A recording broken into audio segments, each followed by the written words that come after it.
mga eksperto tungkol po dito sa impeachment trial ay dapat na isagawa at ipagpatuloy ng Senado.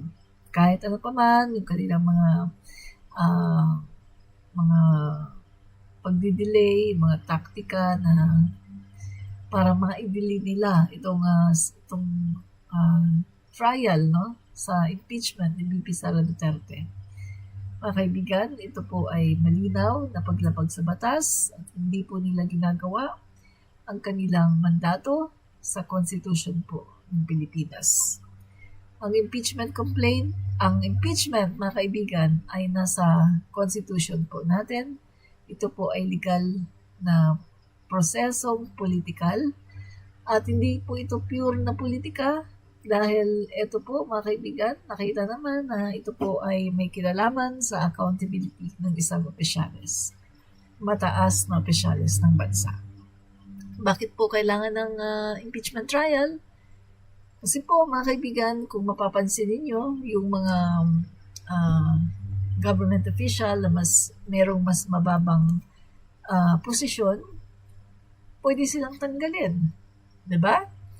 Katulad na yung Pangulo natin, no? Meron siya mga ina-appoint or kung sino man dyan nasa mga ahensya ng gobyerno na hindi masyadong matataas ang mga posisyon na katulad ng Vice Presidente o mga katulad na lang ng Speaker of the House, sa Ombudsman, whatsoever, no? Meron po kasi tayong mga set, no, ng mga government official na pwedeng i-impeach. At yung mga government official naman na hindi naman malalaki ang kanilang mga posisyon, yan po ay pwede silang tanggalin. Diba? Basta, kapag sinabi ng Pangulo, eto si tanggal ka, terminated ka na. Terminate ka. Pero ang katulad po kasi ni VP Sara Duterte, hindi po siya pwedeng i-terminate ng Pangulo ng Pilipinas. Hindi po siya pwedeng i-terminate ng kahit ombudsman, basta-basta, o ikaw, VP Sara, terminated ka na. Hindi po pwede yun. Ang isang way lang po para maalis siya sa kanyang katungkulan is through impeachment.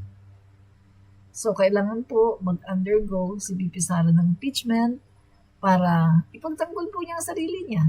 Dahil napakarami pong lumalabas na mga anomalya na di umano ay ginawa niya. So, ipagtanggol niya ang sarili niya, patunayan niya na wala talaga siyang kasalanan at patunayan niya na totoo yung mga Mary Grace Piatos, mga Pocoy Villamin, at marami pang mga pangalan. Oo, sinasabi nila, ang burden of proof nasa mga nag-aakusa. Yes, totoo yan. Pero pagdating po dito sa confidential funds si VP Sara Duterte, may iba. Bakit? Kasi paano niya mapapatunayan?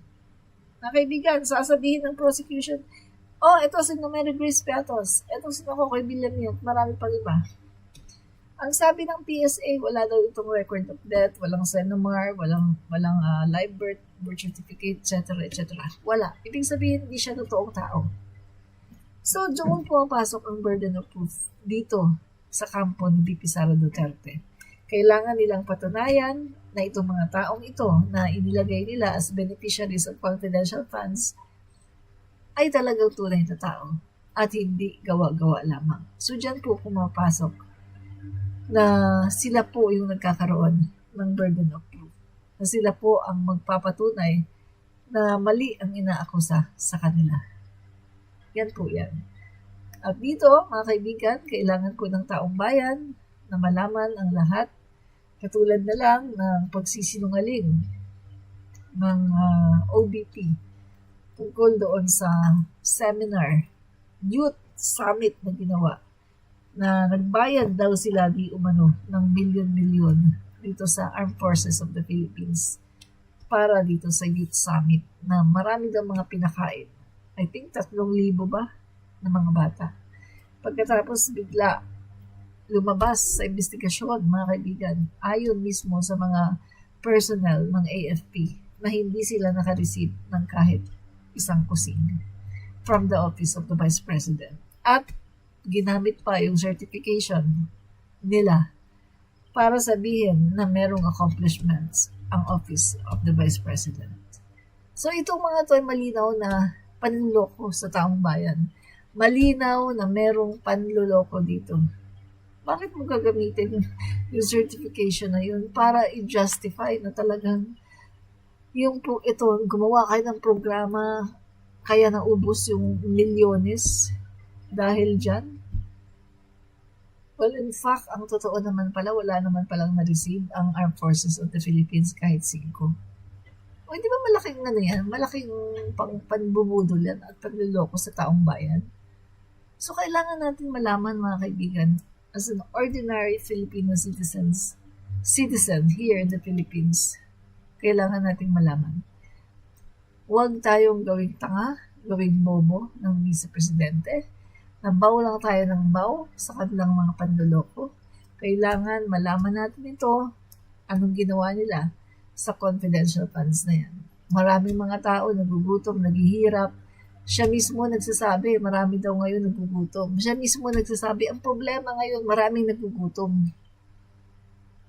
Kaya naman pala maraming nagugutom kasi nagwawaldas ka ng confidential funds. Ikaw na nga mismo ang nagsasabi na maraming nagugutom pero nagwawaldas ka ng confidential funds. Baka naman pwede natin ituloy ang impeachment para malaman kung talagang totoo yung pagwawaldas mo. Diba? Ang hirap kasi sa Vice Presidente natin, magaling lang siya magsalita, magaling lang siya mag-akusa sa Pangulo, kay Speaker, at Elisa, sa ating gobyerno. Ang galing niya talaga mag-akusa, ang galing niya talaga manirang puri. Pero pagdating sa pagpe-present ng ebidensya, wala na siyang masabi. Yung sa kanyang press conference, di ba sabi niya, meron daw siya doon nakalista sa papel. Mga offenses daw ni PBBM na for impeachment, na pwedeng i-impeach si PBBM. Meron naman pala eh. Sabi niya, bakit daw ayaw nilang ilabas? Kasi daw, mamamatay naman daw yun pagdating sa Kongreso. Wow!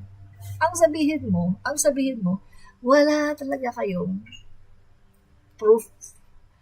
Kasi mga kaibigan sa Caracas, ni VP Sara Duterte, sa hilig niyang mag-akusa, may pinakita ba siya kahit isang ebidensya? Ever since nang inaakusahan niya si Pangulong Marcos, nagpresenta ba siya ng kahit isang ebidensya? At mga kaibigan, naniniwala ako sa Caracas ni VP Sara Duterte. Kung may makita yan kahit isang ebidensya na matibay, hindi yan palalampasin. Hindi niya yan palalampasin at yan ay kanyang ilalagay, ipopost sa social media. Yan ang Caracas ng Vice Presidente. Hindi po siya hindi po siya makapagpigil sa sarili niya. Hindi po siya yung katulad kay PBBM na napipigilan yung kanyang sarili at merong self-control. Ang Vice Presidente natin hindi ganun. Kaya naniniwala ako sa Caracas ng ugali, ng pagiging marites ng ating Vice Presidente. May makita lang yan na kahit isa na matibay na ebidensya, mga kaibigan, ikakalat na niya yan sa social media. Pero magtataka ka, sa dami ng kanyang mga akusasyon, ni isang ebidensya, wala siyang nilalatag. Kasi wala naman talaga eh. Mana lang siya sa kanyang ama, si Rodrigo Duterte, na magaling magtanim ng ebidensya at magaling magbulid-bulid ng kasinungalingan. Make sense? Am I making sense, mga kaibigan? Diba? Totoo sinasabi ko. Magaling silang magsinungaling, magbulid-bulid ng mga kasinungalingan. Diyan sila magaling. Diba? Sa totoo lang.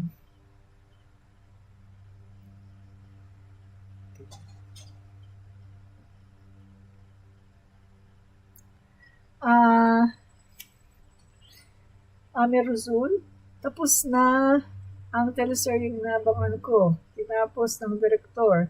Sayang may natutuklasan sana tayo kung sino ang mga kakilala nating tumanggap ng confidential fund. Siyempre, hindi lang si BP yun. Hindi pa yan tapos, no? Ame Rizul, kami ay magra-rally. Nga pala mga kaibigan, no? Kung meron po kayong time sa June 9, sandali. Anong petsa ba yung June 9? June 9. Sandali, tingnan ko lang calendar ko. June 9, Tuesday. So mga kaibigan, kung meron po kayong oras sa June 9, lumabas po kayo sa inyong mga bahay at pumunta po kayo sa harapan ng Senate of the Philippines. Magkita-kita po tayo sa harap ng Senate of the Philippines at meron po kaming gaganapin doon na rally. Invited po kayo lahat mga kaibigan kung kayo ay naniniwala na dapat magkaroon ang VP Sara Duterte ng accountability at dapat niyang sagutin ang lahat ng mga katanungan through impeachment trial. Kung kayo ang naniniwala mga kaibigan at kung kayo ay libre at kung malapit kayo dyan, pumunta po kayo sa June 9, alas 8 ng umaga para sabay-sabay po tayo sisigaw na i-open na nila, umpisahan na nila ang impeachment trial kay VP Sara Duterte. Convict Sara Duterte, or kung ayaw niyong i-convict, kung marami kayo, ayaw yung i-convict kahit na napakarami ng ebidensya, nasa inyo na yan. Pero umpisahan nyo ang impeachment trial. Dahil tayo, mga Pilipino, na mga matitino, hindi tayo papayag na hindi mai-impeach or hindi mauumpisahan or magagawa ang trial. Hindi tayo papayag na hindi magagawa ang trial na yan, na hindi yan uusad. Hindi tayo papayag na basta na lang papatayin itong trial na to. Dahil mga kaibigan, matagal tayo naghintay at hanggang ngayon, blanco. Dahil walang kasagutan ang mga katanungan na hindi po sinasagot ng Vice Presidente. Kailangan po natin ng accountability from the Vice President. Siya po ang pangalawa sa malaking posisyon, mga kaibigan, sa Pilipinas. Kailangan po natin ng kasagutan. Kaya mga kaibigan sama-sama po tayo pagdating po sa June 9, mga kaibigan. Sama-sama po tayo at atin pong isigaw. No? Accountability po. Kailangan natin ito para si VP Sara Duterte ay sumagot sa lahat po ng mga katanungan natin. Diba? So, guys punta po kayo sa Senado at tayo po ay magrarally. Yan. So, mga kaibigan, meron lang tayong i-report, no? Mga kaibigan, i-report lang natin to. Yan. Eto, mga kaibigan, DZRH News. Sa gitna ng mga batikos na natatanggap ni Senate President Francis Escudero, kaugnay ng umano'y pagkaantala ng impeachment proceedings laban kay Vice President Sara Duterte, sinabi ng pangalawang Pangulo na kilala niya si Escudero bilang isang politikong walang kinatatakutan. Okay, kanya mga kaibigan nag-ano siya, kanya pong pinagtatanggol si Cheese Escudero. May nangyari na talaga? May nangyari na talaga na bayaran dyan? Ha? Totoo ba talaga na may nangyari na nabayaran? Diba? Ano guys, no? So, sabi ni VP Sara, I didn't know him na natatakot na klase na politiko. So, hindi ko alam kung saan nagagaling yung sinasabi na takot si Senator Chis Escudero, Vice President Sara Duterte. So, isa lang yan mga kaibigan Takot siya na mawala siya sa kanyang posisyon. So, para i-retain ang kanyang posisyon, nakipag-deal, no? Sa tingin ko, siya ay nakipag-deal sa mga senador na kanyang nakakausap na maaring binigyan siya ng assurance na SP, huwag ka mag-alala. Ikaw pa rin ang Senate President sa 20th Congress. Hindi ka papalitan. Pero SP, ganito patayin mo ang impeachment. Diba? Maari yun, mga kaibigan. Kasi bakit naman parang very eager siya? Bakit sa kanyang mga aksyon, parang very eager siya na patayin ang impeachment? Kasi kung wala naman siyang motibo para sa kanyang political career na manatili sa pagiging presidente sa Senado, mga kaibigan, anytime, uumpisahan niya ang trial. Pero dahil siya ay natatakot para sa kanyang sarili, para sa kanyang political career, kaya eto, nagdududa siya kung itutuloy ang trial o hindi. At mukhang nakapagpasya na siya na dapat nang patayin na lang ang trial. Diba? So, ang tanong ng bayan, magkano? Magkano? Or ano ang inyong bill? Diba? Okay, ano pa? Eto mga kaibigan, no? Sagot ni Torre kay Baste Duterte. Hiningan ng reaksyon si PNP Chief Nicolas Torre III sa pag-question ni Davao City Mayor Sebastian Duterte sa pagkakatalaga niya bilang bagong pinuno ng pulisya. Ito ang kanyang sagot. Rewind lang ng kaunti sa termino naman ng tatay niya. Kung sino ang unang Chief PNP. Ano ang rango ng unang Chief PNP? At ano ang rango ko bago ako naging Chief PNP? O, di ba sabi ko sa inyo, di ba naging topic ko to na sinoplak natin si Baste? Kasi mas malaki po ang rango ni General Torre. Samantalang si Bato, ano lang siya, Chief of Police lang siya ng Davao City. Yun lang ang pinakamataas ng rango, Chief of Police ng Davao City. Samantalang si General Torre, naging Major General pa Naging ano pa guys, naging CIDG Chief. Oh. At sa pagkakaalam ko, two-star general ito. Major General pa. Two-star general yan. Si Bato, one-star lang, di ba? So, natin ibalik natin. Ano ang rango ng unang Chief PNP at ano ang rango ko bago ako naging Chief PNP?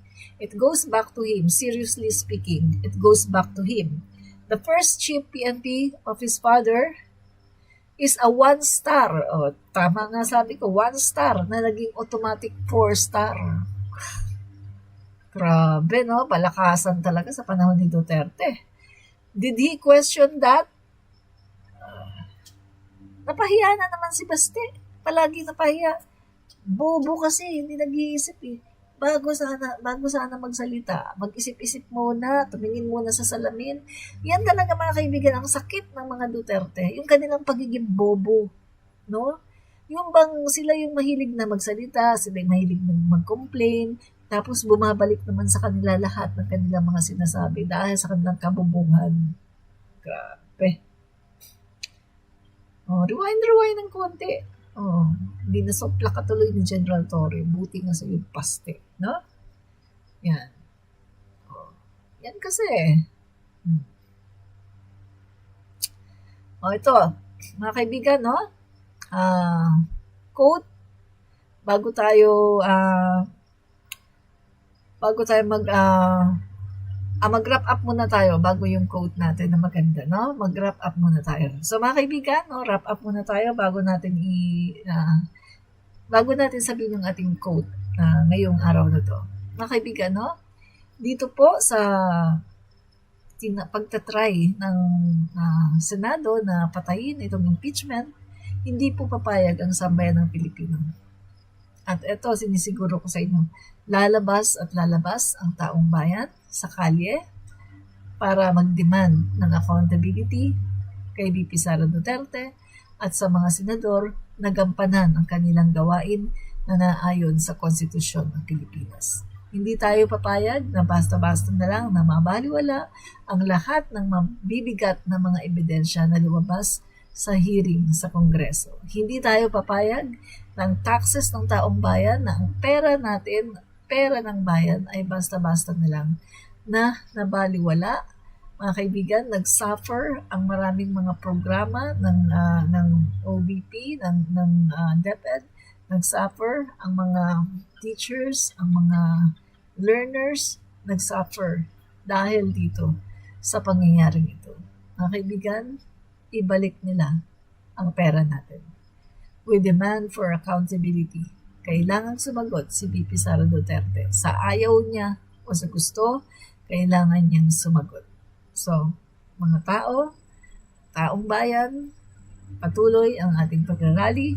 So, sa June 9, magkita-kita po tayo sa harap ng gate ng Senado. At tayo po, kalampagin natin si Jesus Cordero at ang mga senador at ikiit natin sa kanila na hindi tayo papayag na basta-basta na lang na baliwalain nila ang impeachment na ito. Yan po mga kaibigan, kung walang kasalanan, bakit matatakot? Harapin kung ano ang dapat harapin. Ipagtanggol ang sarili. Kung walang kasalanan, wala kang dapat ikatakot. So mga kaibigan, dito naman po ay kinuha natin ng isang quote sa Ecclesiastes chapter 9 verse 11. Alam niyo man mga kaibigan na disheartened tayo na hindi po nanalo si Senator Ben-Hur Abalos na ating pong kinakampanya. Marami pong bagay kung bakit po siya ay hindi nanalo mga kaibigan, pero mataas po ang kanyang score. In fact mga kaibigan, nasa number 14 to 15 siya. Unlike po doon sa Duterte na talagang bagsak nandun sila sa kaluluduluhan. Si Senator Abalos, mga kaibigan, ay papasok yan kung hindi lang yan siniraan ni Amy. Siniraan po ni Amy si Abalos doon sa araw mismo ng halalan. Siniraan niya. So, mga kaibigan, nakuha po natin ang ating quotation, Ecclesiastes chapter 9 verse 11. At atin po itong i-relate sa hindi po pagkakapanalo ni Senator Ben-Hur Abalos. Kita naman natin na si Senator Ben-Hur Abalos ay talaga namang overqualified. Attorney, mabuting tao, mabuting ama, mabuting asawa, faithful sa kanyang asawa, faithful sa kanyang trabaho. Siya po ay naging city councilor ng Mandaluyong, siya po ay naging 2 times mayor ng Mandaluyong, at sa kanya pong panunungkulan as mayor ng Mandaluyong ay multi-awarded po ang kanyang syudad at siya locally at internationally. At nakita naman natin after that mga kaibigan, naging kongresista pa siya. Kongresista. Marunong din siyang gumawa ng batas, siya po ay abogado. Pagkatapos niyan mga kaibigan, naging MMDA chairman, naging DILG secretary. Isang napakalaking task ang inatang sa kanyang balikat. Katulad niyan mga kaibigan, ang paglansag ng mga pogo, ng mga sindikato. At yun nga, nahuli nila yung napakalaki, na yung tungkol dun sa pulis, kina Mayo, na ngayon ay nililitis, nakakulong yan. Ongoing, yung mga kaso. So nakita natin na high profile, napahuli niya yan, sila Kibuloy, at siya din yung nag-push ng kasuhan itong si Tibes, at kasuhan sila Bantag, etc. etc. Napakarami niyang nagawa as DILG secretary. Hanggang sa siya ay nagbitiw sa kanyang katungkulan dahil siya ay nag-aspire na tumakbo as Senator of the Philippines. At yun nga mga kaibigan, unfortunately, siya po ay hindi nakapasok sa Magic 12. Although alam natin, maraming mga factor kung bakit hindi siya nakapasok doon. Isa na rin doon yung paninira sa kanya ni Amy Duterte. So mga kaibigan, i-relate natin itong verse na kinuha natin sa Ecclesiastes chapter 9 verse 11. Ang sabi po dito, may nagtatanong po kasi na DDS, yung abalos mo nga hindi nanalo eh. Nasaan na yung abalos mo? Di ba hindi nanalo? Ito po ang sinasabi sa Ecclesiastes chapter 9 verse 11. I have observed. Sino ang nagsasalita dito? Ang nagsasalita po dito ay si Solomon, the wisest man on earth. Si Solomon, mga kaibigan, ang pinakamatalino na tao sa buong mundo na hanggang ngayon ay hindi pa rin napapantayan ang kanyang katalinuhan, no? Sa kanyang kapanahunan, mga kaibigan, sobrang dami niyang mga nagawa. Proyekto, reservoir, buildings, ang daming mga proyekto, samot-sari, at meron siyang vast napakalawak, mga kaibigan, ng mga lupain, napakaraming kayamanan, at napakaraming wives and concubines, no? Kasi sa panahon nun, mga kaibigan, sa kapanahunan niya, no? Pwede pa yun, no? Pero siyempre sa panahon ngayon, hindi na, no? Maging ang mga Muslim, limited yung kanilang asawa, 4 hanggang 4 lang ang asawa nila, no? So, meaning to say, Solomon, the wisest man on earth, sinasabi po niya ito eh. Sabi po niya, nag-observe po siya, I have observed something else under the sun. The fastest runner doesn't always win the race. Yung pinakamabilis daw tumakbo ay hindi daw palagi na nananalo. Hindi ibig sabihin na ikaw ang pinakamabilis tumakbo ay ikaw palagi ang panalo. Hindi daw ganon. Ang sabi pa niya, and the strongest warrior doesn't always win the battle. Yung pinakamalakas daw na warrior, no? Na